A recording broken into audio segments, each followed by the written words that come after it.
오늘 하나님께서 우리에게 주신 말씀은 에스라 2장 1절에서 70절까지입니다. 여러분과 제가 한 절씩 교독하도록 하겠습니다. 다음은 바벨론 왕 느부갓네살에 의해 바벨론 포로로 잡혀갔다가 풀려나 올라온 사람들의 명단입니다. 그들은 예루살렘과 유다로 돌아와 각각 고향에 있는 자기 성으로 갔습니다. 이들은 수룹바벨, 예수와 느헤미야, 스라야, 르엘라야, 모르드게, 빌산, 미스발, 비그웨, 르훔, 바하나와 함께 돌아온 사람들입니다.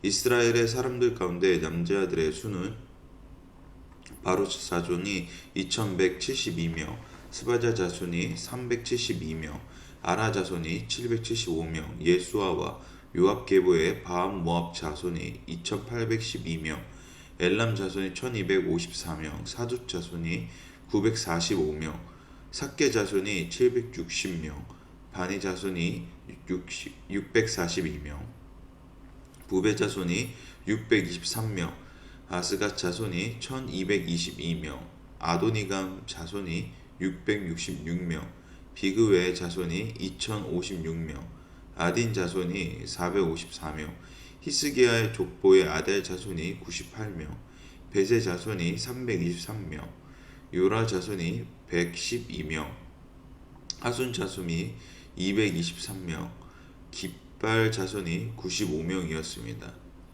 베들레헴 사람이 123명, 느도바 사람이 56명, 아나돗 사람이 128명, 아스마 자손이 42명, 기랴다림과 그 비라와 부에롯 자손이 743명, 라마와 게바 자손이 621명, 믹마스 사람이 122명, 베델과 아이 사람이 223명, 느보 자손이 52명, 막비스 자손이 156명, 다란 엘람 자손이 1254명, 하림 자손이 320명, 로드와 하딕과 오노 자손이 725명, 여리고 자손이 345명, 스나 자손이 3630명이었습니다. 제사장으로는 예수아의 계보 여다야 사람이 973명, 임멜 자손이 1052명, 바술 자손이 1247명, 하림 자손이 1017명이었습니다. 레위 사람으로는 호다위야 가문의 예수아와 감미엘 자손이 74명, 노래하는 사람으로는 아삽 자손이 128명, 성전 문지기로는 살룸, 아델, 달문, 악굽, 하디다, 소베 자손이 모두 139명이었습니다. 느디님 사람으로는 시아 자손, 하수바 자손, 답바도 자손, 게로스 자손, 시아하 자손, 바돈 자손, 르바나 자손, 하가바 자손, 악굽 자손, 하갑 자손, 사물레 자손, 하난 자손, 깁델 자손, 가할 자손, 르아야 자손, 르신 자손, 느고다 자손, 갑산 자손, 우사 자손, 바세아 자손, 베세 자손, 아스나 자손, 무우님 자손, 느부심 자손, 박굽 자손, 하그바 자손, 할훌 자손, 바스룻 자손, 모히다 자손, 하르사 자손, 바로고스 자손, 시스라 자손, 데마 자손, 느시아 자손, 하디바 자손들이 있었습니다. 솔로몬을 섬기던 신하들이 자손으로는 소대 자손, 하소베렛 자손, 부르다 자손, 야알라 자손, 다르건 자손, 깃델 자손, 스바자 자손, 하딜 자손, 보게렛 하스바임 자손, 아미 자손이 있었습니다. 위에 기록한 모든 느디님 사람의 자손과 솔로몬의 종의 자손이 392명이었습니다. 다음은 델멜레, 델하르사, 그룹, 앗단, 임멜에서 올라온 사람들인데 이들은 자기 조상이 누구인지, 누구의 자손인지, 정말 이스라엘 사람인지 증명할 수 없는 사람들이었습니다. 그들은 들라야 자손, 도비야 자손, 느고다 자손인데 모두 652명이었습니다. 제사장 가운데 하바야 자손, 학고스 자손, 바르실레 자손이 있었습니다. 바르실레는 길앗 사람 바르실레의 딸과 결혼한 사람으로 장인 족보의 이름으로 불렸습니다. 이들은 자기의 족보를 찾았지만 찾을 수 없어 부정한 사람으로 분류돼 제사장 명단에서 제사화됐습니다. 총독은 그들에게 명령해 우림과 둠민을 가지고 섬길 제사장이 있기 전에는 가장 거룩한 음식을 먹지 말라고 했습니다. 포로에서 돌아온 회중이 다 합쳐 42,360명이었습니다. 그 외에도 남녀 종이 7,337명이었고 노래하는 남녀가 200명이 있었습니다. 또 말 736마리, 노새 245마리가 있었습니다. 낙타 435마리, 낙이 6,720마리가 있었습니다. 몇몇 족장은 예루살렘 여호와의 집에 도착해 그 자리에 하나님의 집을 재건하기 위해 기꺼이 예물을 드렸습니다. 그들은 이 일을 위해 각자 자기 능력에 따라 그 보물 창고에 금 6만 1,000다릿과 은 5천 마네와 제사장이 입을 옷 100벌을 드렸습니다. 다 같이 읽겠습니다. 이렇게 해 제사장들과 레위 사람들과 노래하는 사람들과 문지기들과 느디님 사람들이 각자 자기 성들에 정착했고 모든 이스라엘 사람들도 자기 고향의 성에 정착했습니다. 아멘. 오늘도 주님의 은혜가 우리와 동일하게 임하는 시간이 되기를 소망합니다.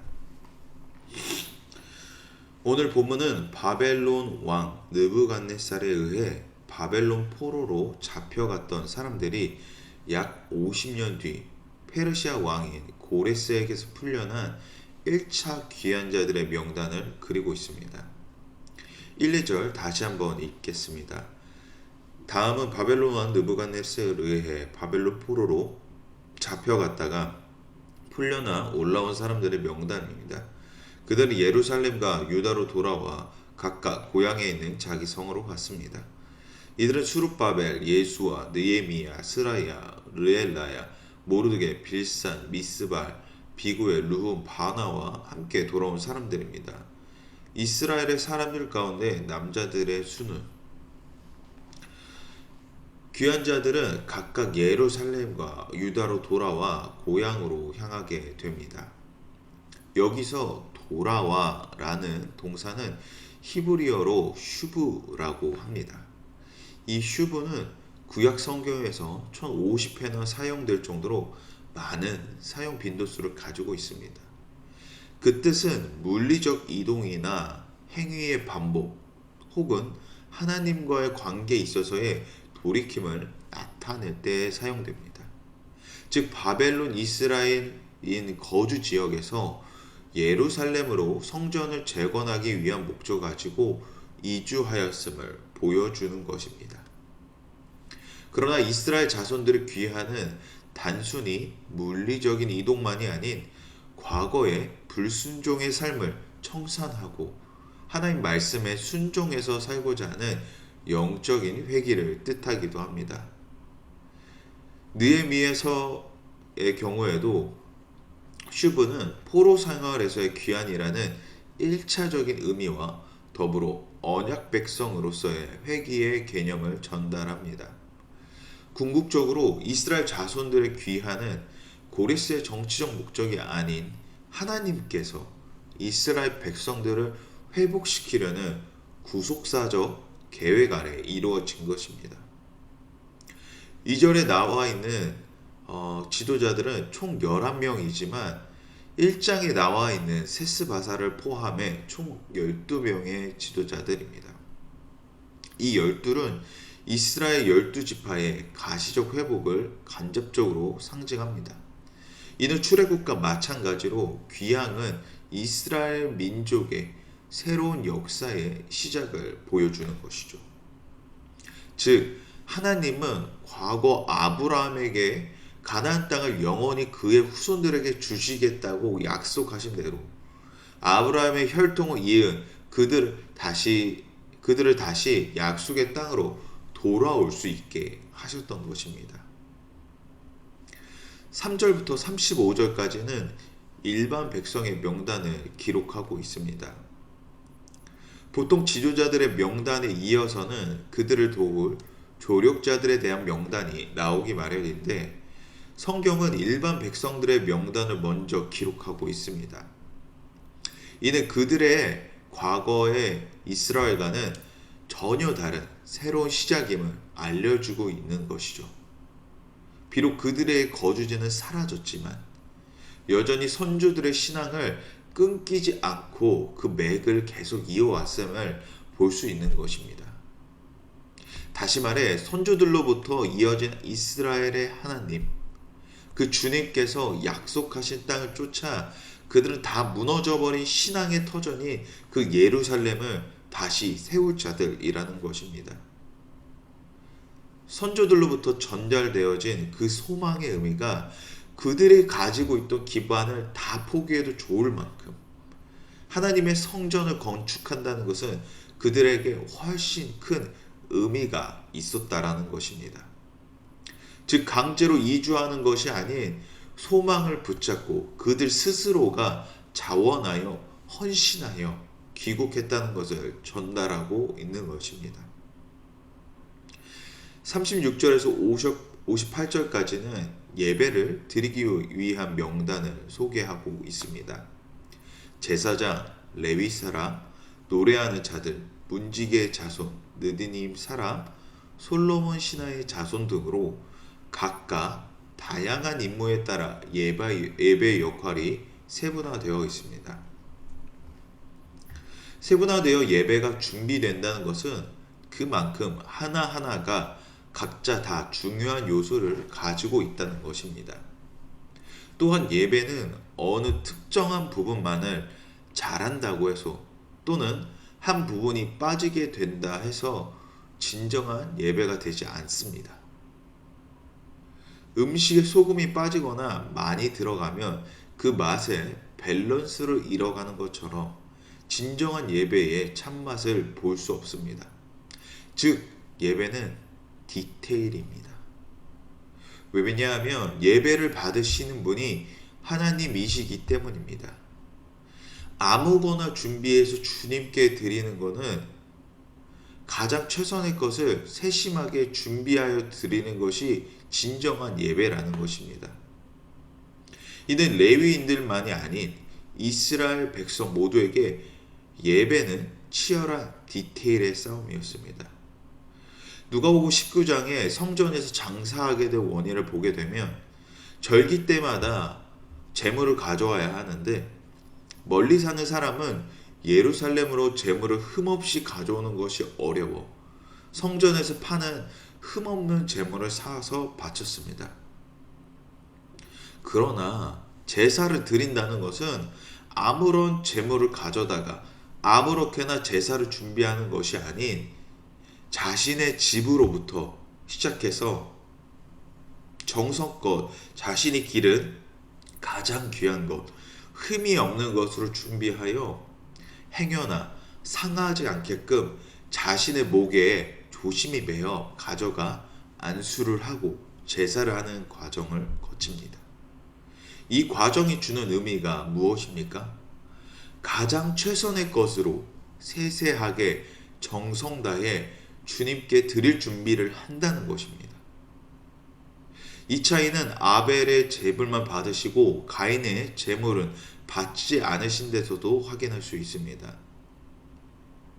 같은 방법이라도 드려지는 정성이 올바르지 못한다면 그것은 드리는 태도가 아니라는 것이죠. 각자 자리에서 가장 잘 준비된 모습으로 가장 신경 써서 준비하는 예배는 그 주님이 찬양받기 합당하신 분이시라는 것을 드러내는 것입니다. 즉 귀한 자 명단에 예배 준비자들이 굉장히 많이 포함되어 있는 이유는 그들이 가장 최우선으로 생각하는 것이 가장 먼저 회복되어야 할 것이 바로 예배임을 알려주는 대목인 것이죠. 59절에서 63절까지는 가문이 없는 손조가 누구인지 알 수 없는 자들에 대해 기록하고 있습니다. 혈통적으로는 그들이 이스라엘 백성임을 증명하기 어려우나 그들이 같이 기록된 이유는 하나님께서 주신 표대를 향하여 달려나갈 준비가 되어 있는 사람들이라는 것입니다. 귀한 자들 또한 그들을 배제하지 않고 그들을 무리에 속하게 했다는 것은 그들의 신념이 인정받았다는 것과 동일합니다. 64절과 70절까지는 귀한 자들의 총 숫자에 대하여 언급하고 있습니다. 앞에 제시된 목록보다 그런데 합계가 많은 것을 보면 그 목록에서 여인과 아이의 숫자가 빠져 있음을, 그리고 결혼하지 않은 남자들이 귀한 자에 더 많이 포함되었을 것을 학자들은 추측하고 있습니다. 64절에 회중이라는 단어는 히브리어 동사 카하를 뜻하고 있는데 그 뜻은 어떤 특정한 목적을 위해 모이다 라는 뜻을 가지고 있습니다. 즉 성전 재건이라는 목적을 가지고 오랫동안 살아온 바벨론 땅을 떠나 불모지인 이스라엘로 돌아온 자들임을 강조하는 것입니다. 당시 북의 사회였던 고대 근동의 문화 속에서 남성 위주의 기록되는 족보를 무시하지 않으면서도 남녀노소를 포함한 모든 사람의 숫자를 기록한 것은 하나님의 성전을 위해 예루살렘으로 돌아온 한 사람 한 사람이 모두 중요하다는 것을 강조하는 것입니다. 포로 귀환의 역사의 시작은 그들의 죄악으로 인해 그들을 심판하셨지만 때가 되어 다시 회복시키시고 거룩한 백성으로 만들어 가시는 하나님을 만나게 됩니다. 즉 하나님의 일하심을 알면 우리가 상상치도 못할 일들로 인도하신다는 것입니다. 마치 오늘 고레스 왕이 주님의 손에 이끌린 것처럼 말입니다. 또한 하나님께서는 택하신 백성을 끝까지 포기하지 않으시고 거룩한 백성으로 만들어 가신다는 그 의지는 그 누구도 그 어떠한 것도 막을 수 없음을 보게 됩니다. 우리가 수련회나 기도원을 가게 되면 세상을 벗어나 정말로 주님을 깊이 묵상하며 경험하며 주님의 앞에 여러 결단들을 하게 됩니다. 그러나 그 결단이 세상 밖으로 나오게 되면 쉽게 실패를 경험하게 됩니다. 그럴 때마다 드는 생각은 죄책감과 더불어 주님께 죄송한 마음이 생겨 다시 주님 앞에 나아가는 것을 어렵게 합니다.